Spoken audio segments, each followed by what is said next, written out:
La llave menor de Salomón, también conocido como Lemegeton Clavicula Salomonis, grimorio del siglo XVII, es uno de los tratados demonológicos más interesantes de todos los tiempos y su autor permanece en las sombras del anonimato.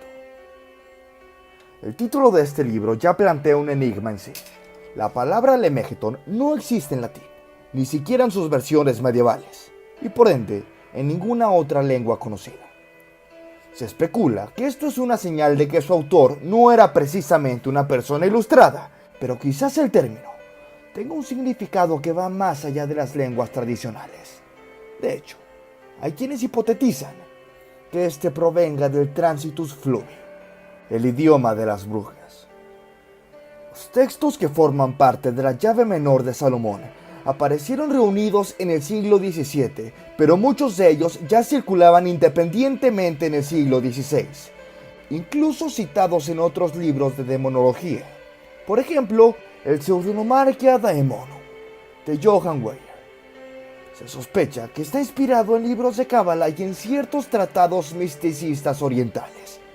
Aunque resulta imposible determinar el origen preciso de los rituales que describe, salvo los que aparecen en la primera parte del libro, donde se explica cómo realizar un pacto con el diablo, material que podría ser anterior al siglo XIV.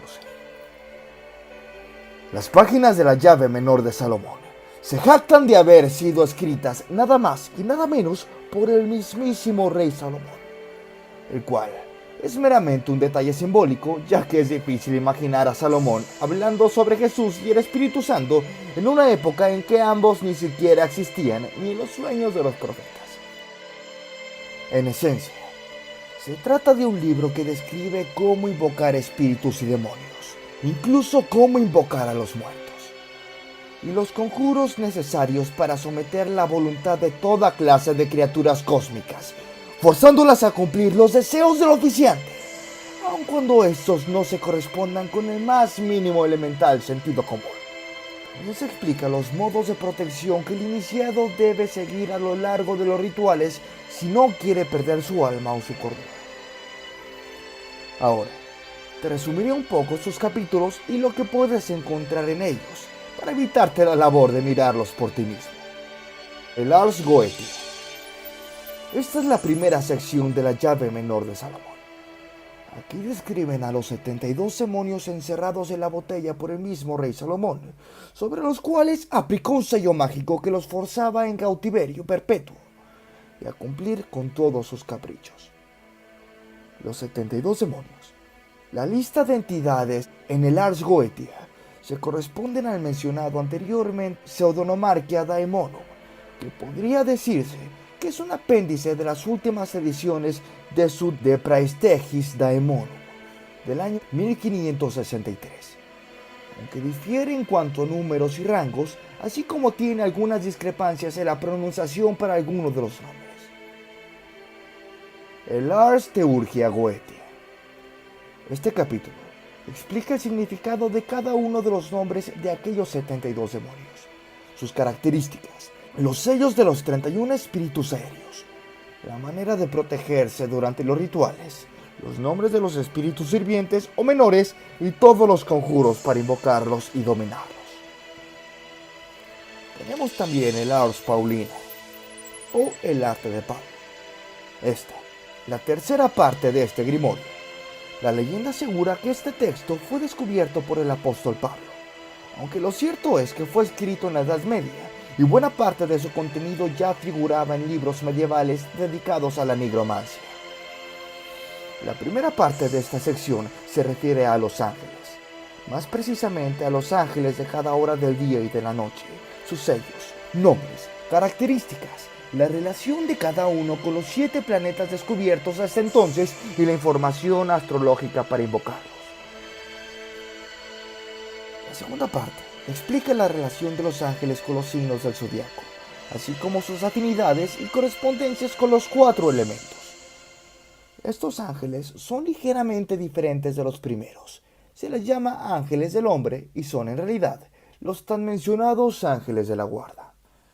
Cada uno rige sobre su signo y asiste a las personas que han nacido bajo su enmienda.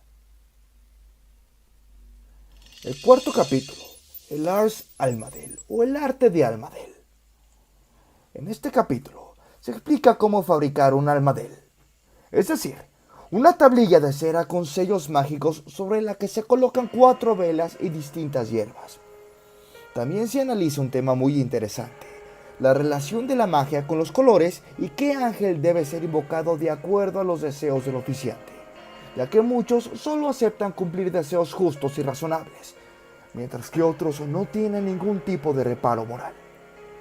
Se menciona también los nombres de los 12 príncipes angélicos, es decir, los ángeles más poderosos de la corte celestial. Algunos observan en este capítulo los primeros indicios del enoquiano, el idioma de los ángeles supuestamente descubierto por el poderoso mago John Dee. Y tenemos la última parte de este libro, el Ars Notoria o arte notable, y es quizá el grimorio más conocido desde la Edad Media. La leyenda afirma que fue regalado al rey Salomón por un ángel encomendado por Dios. En resumen, contiene oraciones cabalísticas, palabras mágicas y otras menudencias esotéricas. También se explica cómo deben ser pronunciados los conjuros y palabras mágicas, además de analizar las fuerzas lunares propicias para cada ritual mágico. En la actualidad, existen numerosas versiones modernas que pueden ser encontradas impresas o en internet. La edición inglesa es considerada como una traducción revisada, realizada en 1904 por el mismísimo Samuel Mathers y editada por el gran mago Aleister Crowley, la cual fue usada en su tiempo como manual de instrucciones para invocar a los espíritus anteriormente mencionados. Estas versiones se diferencian entre sí en los detalles y los nombres de cada espíritu, puesto que la versión original se encuentra oculta en el Vaticano. La mayoría de los comentaristas especializados coinciden en afirmar que la llave menor de Salomón brinda una versión bastante cercana a la verdadera magia ritual.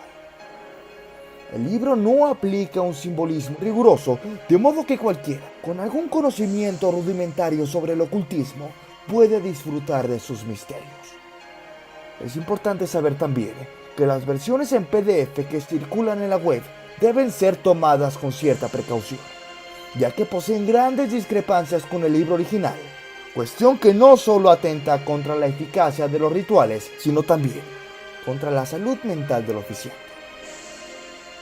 No cabe duda que estos conocimientos son un gran enigma para la mayor parte de las personas, algo que tal vez solo los iluminados y los iniciados puedan comprender. Cuéntame, amigo y amiga, ¿se atreven a indagar en esta gran obra ocultista? Déjame en la caja de comentarios tu opinión, que me interesa mucho conocerla. Aquí tu amigo Pep Onstein reportándose. Un saludo.